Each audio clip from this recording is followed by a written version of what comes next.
Quando a gente tem um lance de uma mão não sancionável, mas ela vai ser sancionável, é somente se essa mão tocar. Por exemplo, eu estou com a mão aqui, a bola tocou na minha mão, sobrou para mim e eu concluí.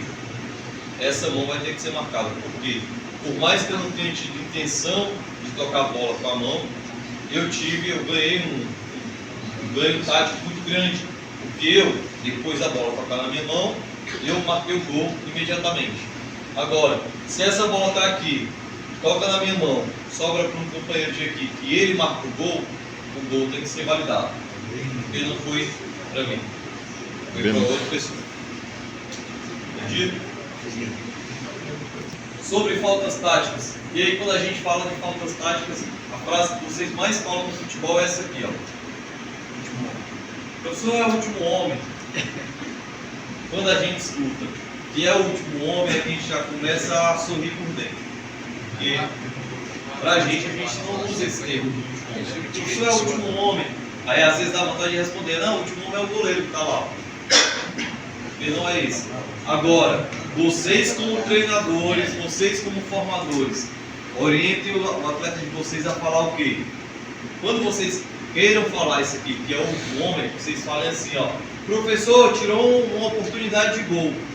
Ou, professor, era uma oportunidade de gol, hein? Aí o árbitro já vai, caraca, será mesmo? E agora? Professor, olha os 4Ds. Olha os 4Ds, aí já é mais técnico, né? Olha os 4Ds. Os 4Ds é isso aqui, ó. São os termos da arbitragem que a gente fala. Então isso aí já é uma cultura, né? Sim, é uma cultura do futebol, sim. E é um profissional, numa vez. Não era o último homem, que era o último homem, é uma criação de último homem na defesa. Então por isso foi gerado isso.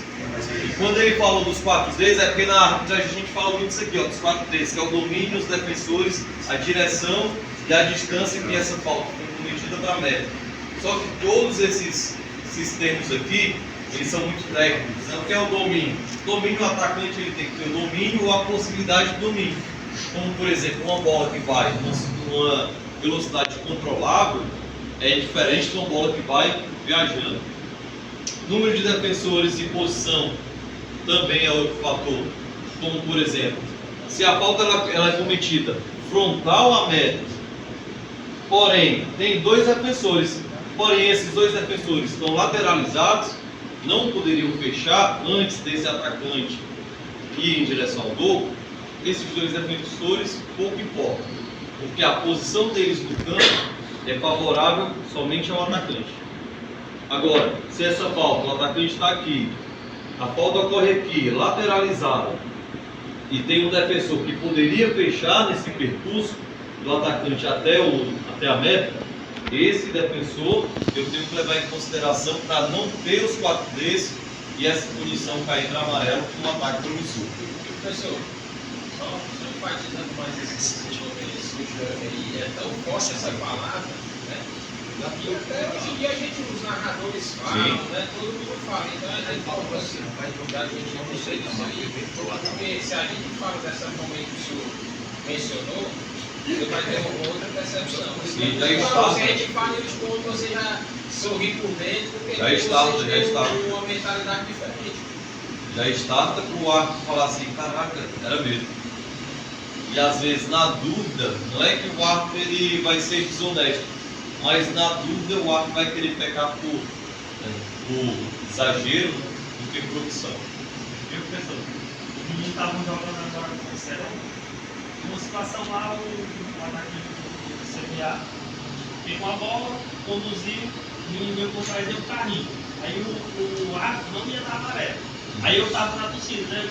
Aí eu gritei, ei, a falta temerária, meu irmão, alguém sabe? Aí foi lá. Temerário? Alguém foi nessa, né? Cara, já quando você usa os termos do futebol mesmo, da regra, o árbitro já starta. O cara fala assim, ixi, eu estou falando com qualquer um.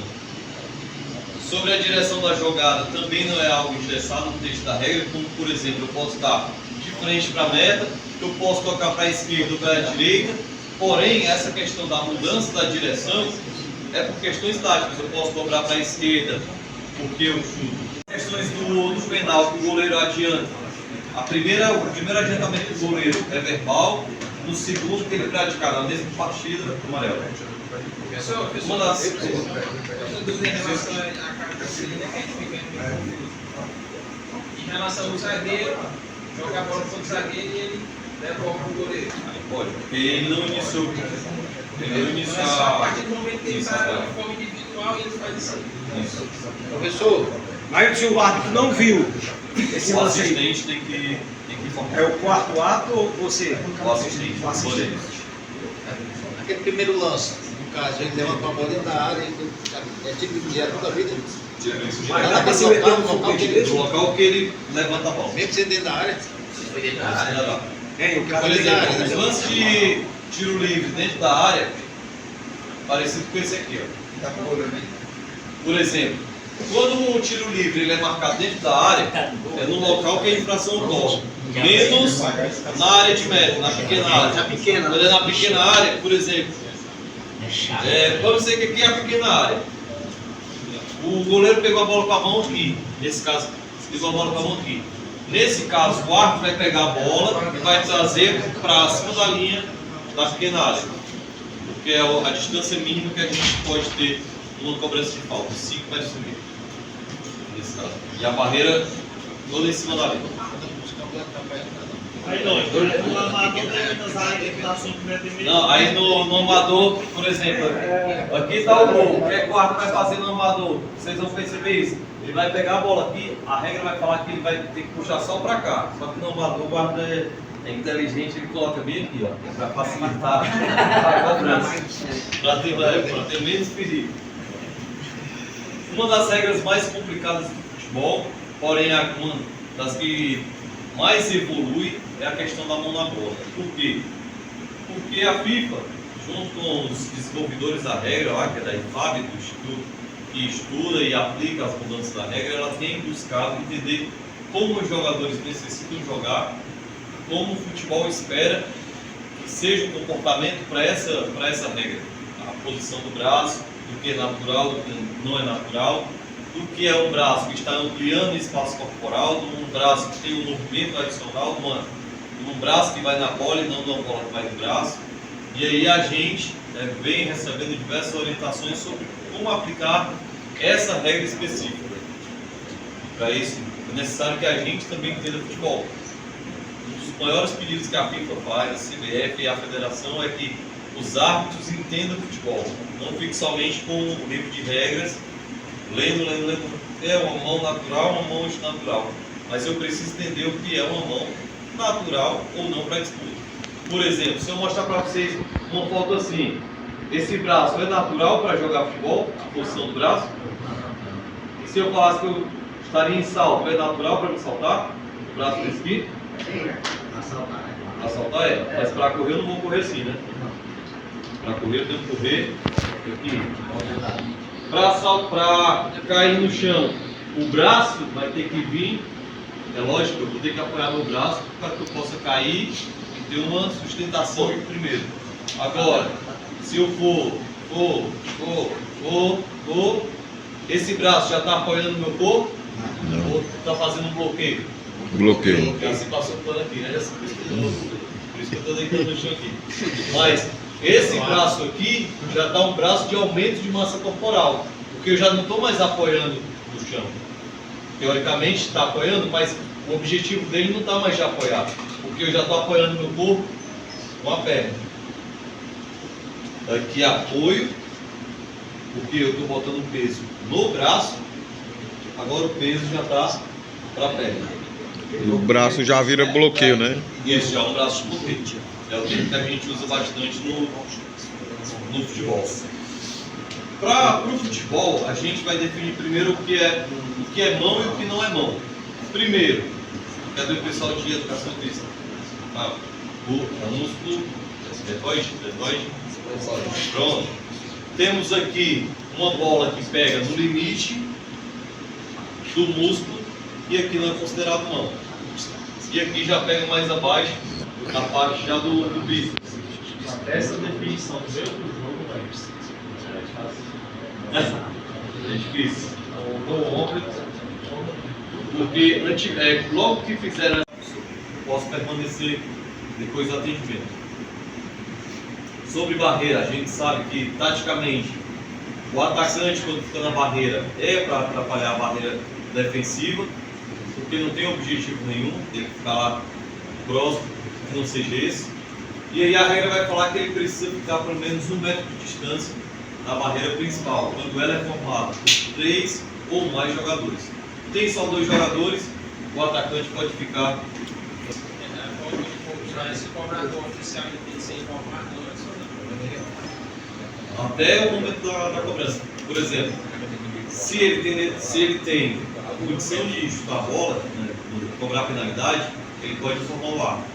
Não necessariamente que ele precisa informar o mais rápido possível. Eu sou o cobrador oficial. Até porque ainda está sendo feita a análise, né, da parte do atendimento. Penalidades. Nós temos as situações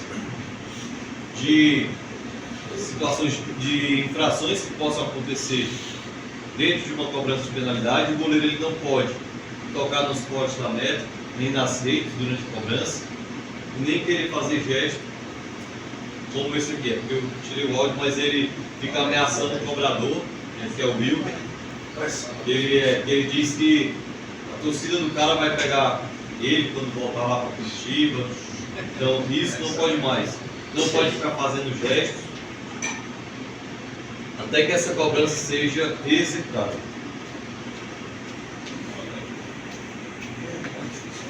Aqui, jogo eliminatório da Série D.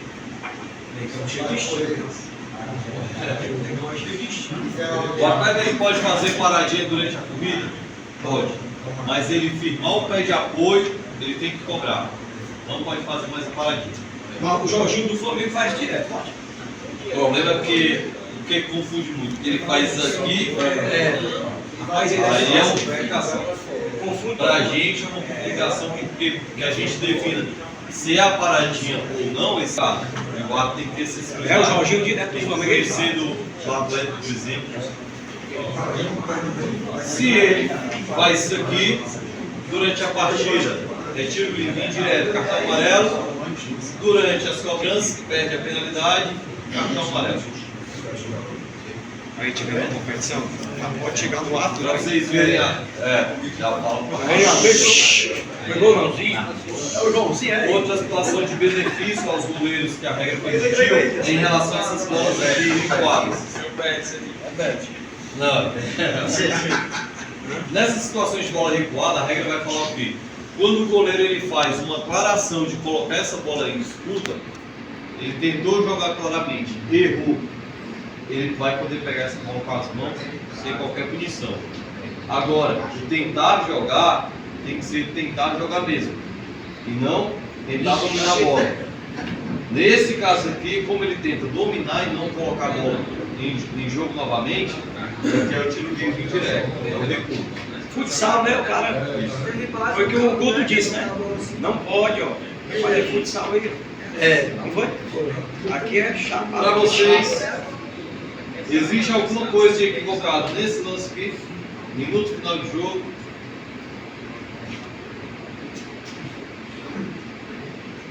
Segue o jogo por falta. Falta não é para tudo. Hein? Tá como se fosse um gol. O goleiro, ó, Né? Zagueiro levantou a bola com os pés, de cabeça, mas o goleiro segue a bola, segue sem pegar a bola com as mãos. Segue o jogo ou falta? Falta. Eu achei falta. Falta porque a falta não é do goleiro que pega a bola, teria que pegar a bola com as mãos. A falta é de quem tentou passar a bola para o goleiro de forma não permitida. Então a falta é do 12, teria tiro livre indireto, cartão amarelo. Mas aí a falta é do 12 porque ele tenta passar a bola para o goleiro, tenta pular o gol também. E pratica a ação de levantar a bola com os pés e passar de cabeça. Mas aí o árbitro não deu, né? Não, o lance seguiu. Isso aqui é da regra. dormiu no ponto. Mas é os detalhes. Sim. Mas a intenção dele aí, viu, mas ele dá a mão de cabeça, é que o goleiro podia pegar com a mão. Mas Interferido antes dele ter chutado ela na principal. o cara não conhecia as regras, depois dizer E aí depois dizendo no microfone que Cara de Série A, né? não sabia. Por isso que eu disse, é importante, Série A. Mas que não existe na regra.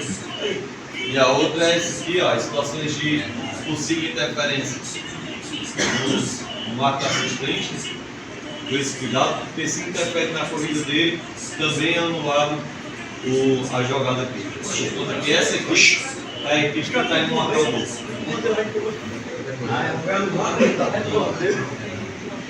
Que é uma das modificações também, porque não sei se vocês se lembram do gol, que acho que era Atlético Mineiro e Palmeiras.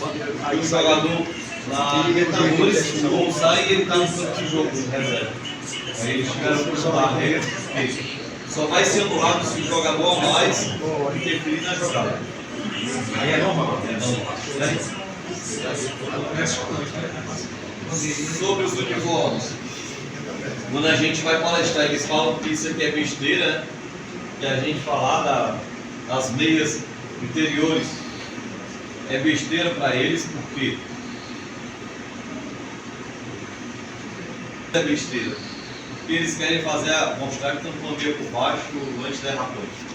Só que para quem está bandeirando, por exemplo, numa situação de bola parada, se é uma partida entre essas duas equipes, a gente não saberia se a ponta da chuteira aqui da meia está com meia vermelho ou se a meia branca está com meia branco ou meia laranja. São esses os perigos que tem as questões de uniformidade das meias. Sobre proibições, não custa lembrar que é proibido qualquer tipo de joia, pulseira de São Francisco, Padre Cícero, seja ela de borracha, de plástico, tecido, principalmente de aliança. Né? Não sei se vocês conhecem o Marco do Amador, que aconteceu isso com ele lá no Maranguá.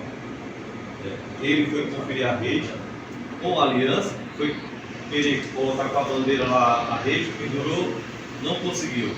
Aí foi saltar. Foi outro. Quando foi a terceira vez, a aliança prendeu no gancho e sacou o dedo fora. Ficou só o bolso para fora. Não é brincadeira, eu tenho a foto, se vocês quiserem. Se vocês aguentarem ver a foto, eu tenho a foto. Então, é o risco para árbitro, imagina para jogador. Sobre shorts térmicos e malhas térmicas. Se for do calção, pode ser tanto da barra quanto da cor principal. Agora, se for da camisa, somente da cor principal da manga da camisa. Uma das dificuldades é em relação a uniformes listados, né? E aí a gente tem que ver qual é a predominância desse uniforme. Sobre reinício do jogo, a regra ela tem alterado para a questão de dar dinamismo à partida, para a questão de tempo de bola rolando. E agora, situações de tiro de meta e faltas cobradas dentro da área, a bola já vai estar em jogo a partir do momento que for tocada.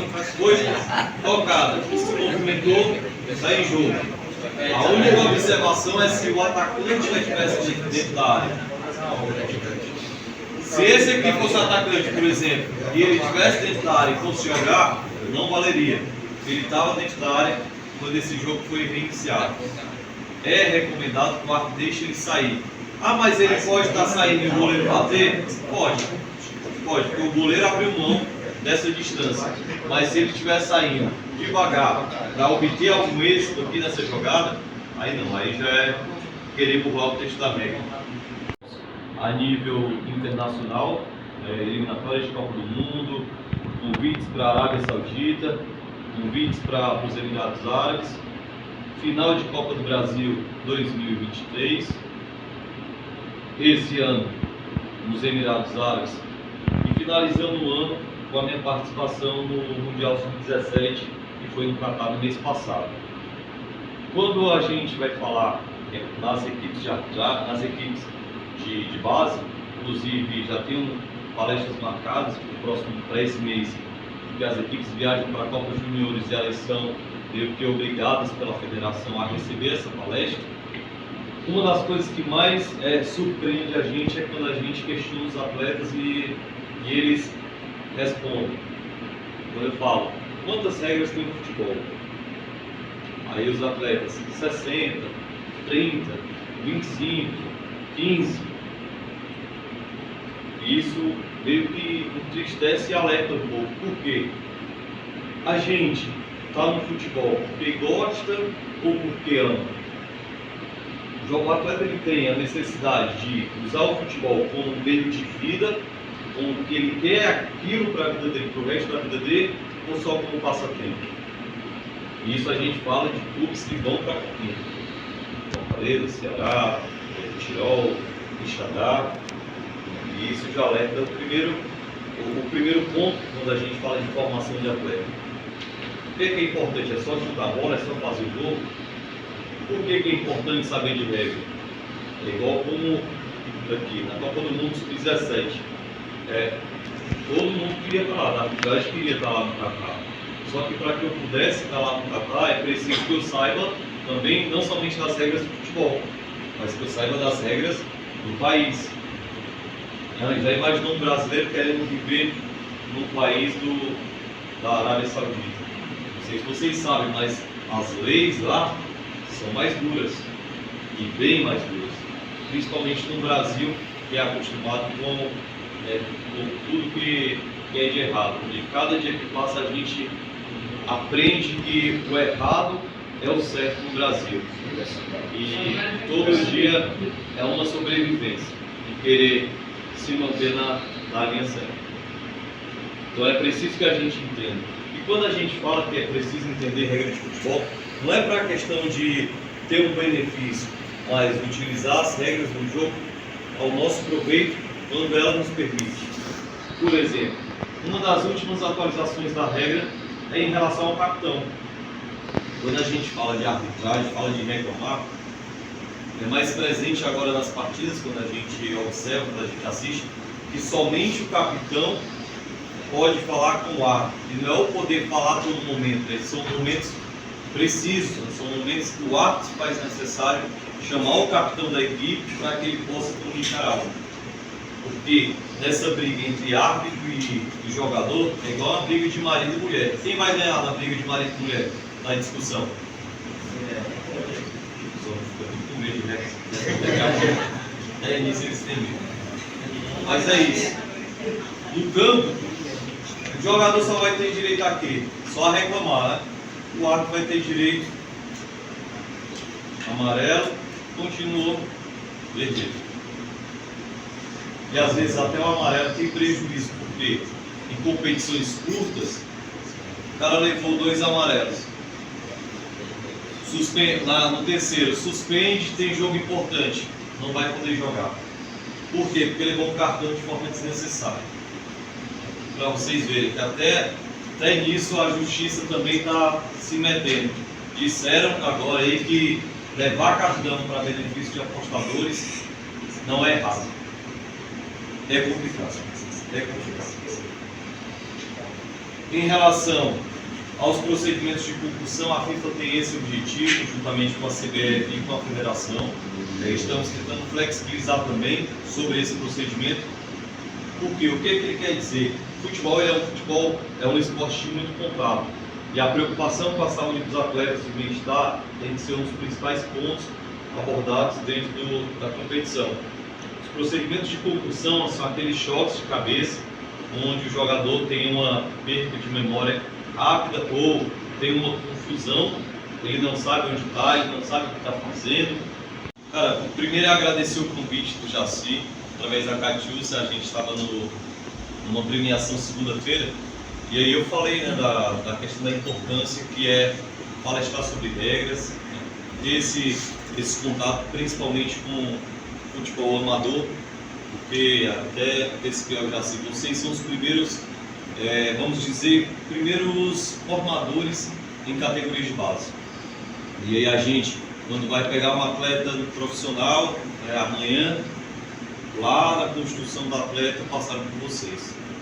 E a partir do momento em que vocês não têm esse primeiro contato com base na questão do que fala mesmo a teoria da regra, o atleta vai se acostumando a caminhar da forma que ele foi ensinado. Alguns ensinamentos, lógicos, são de casa, e outros ensinamentos é através do que o mundo vai proporcionando a cada um dos atletas. Ontem, inclusive, eu estava lá na final do Sub-13 e no final do jogo, no minuto final, uma confusão. Aí os treinadores falaram, não, mas tem que relevar porque são crianças. Aí eu falei, calma aí, Sub-13, mas o que é que tem que relevar? O que é que a gente necessita relevar? O que é que a gente necessita passar a mão na cabeça? Ou o que é que a gente precisa educar? A gente tem que começar a partir desse princípio. E aí até um dos temas também propostos pelo Jaci era como está em relação à arbitragem atual no Brasil. A arbitragem atual no Brasil, ela é ruim mesmo? Ou é um monstro que criam através da imprensa, dos jogadores? Porque, para quem assistiu o Mundial de Clubes, o principal árbitro da competição foi o árbitro que atualmente é o mais criticado no Brasileirão, Ramon Abate-Almeida. Os jogadores que mais reclamam no Brasileiro, no Mundial de Clubes, eram os mais santos. O que mudou? Foi o futebol? Foi a personalidade? Ou foi a questão do interesse dos jogadores que assumiram com a FIFA em realmente praticar o futebol?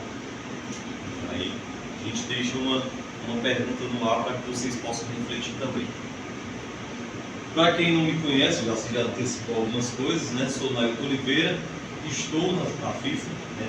Não sou FIFA, não tenho esse egoísmo de dizer que quero passar 30 anos na FIFA, que vou ser o único assistente FIFA, que vai chegar não sei aonde, não tenho esse ego nenhum. O que eu quero, no período que eu passar na FIFA, é deixar alguma coisa para o futebol cearense, seja ele para a arbitragem, seja ele para o futebol em geral. Porque eu não posso virar as costas para o futebol cearense por tudo que ele me proporcionou até hoje. Tudo que eu tenho é graças à arbitragem, graças ao futebol. Sou formado em gestão de recursos humanos, atualmente estou como coordenador da escola também de arbitragem do Estado, trabalho na formação e na capacitação dos nossos árbitros, e assim como jogador, queria também eu que tivesse no nosso quadro mais 3 FIFA, mais 5 FIFA. Assim como vocês querem revelar um Neymar, um Vinícius Júnior, qualquer outro jogador de seleção brasileira, o Messi na Argentina, um Cristiano Ronaldo. Queria eu também ter essa alegria de passar o meu estudo da FIFA para outro árbitro assistente aqui do quadro. Às vezes não depende só de mim, depende também da pessoa, depende do interesse, depende também das condições de jogo que as pessoas vão ter para que possam chegar a um determinado sonho. Quando a gente fala em sonho, é muito fácil postar uma foto do Maracanã, postar uma foto na Arábia, no Catar, mas é preciso que a gente se lembre lá do campinho de terra batida. Esse aqui sou eu, para quem não está reconhecendo, esse sou eu. O campinho de terra batida, que 2 dias depois vai começar a aparecer a micose e a coceira no pé, né? Porque os gatos cagavam mais por aqui, faziam o que não devia. Mas isso aqui é para a gente sempre se lembrar de onde quer chegar, mas nunca esquecer de onde saiu. Tudo isso aqui é passageiro. Quando a gente chega e quando a gente sai de um determinado patamar, o que fica são as considerações que as pessoas têm pela gente. Mais importante do que dinheiro é o que você é como caráter, como pessoa, como profissional. Para quem não conhece também, o sonho de chegar a grandes jogos era um dos meus objetivos dentro da arbitragem. Hoje, graças a Deus, tenho colhido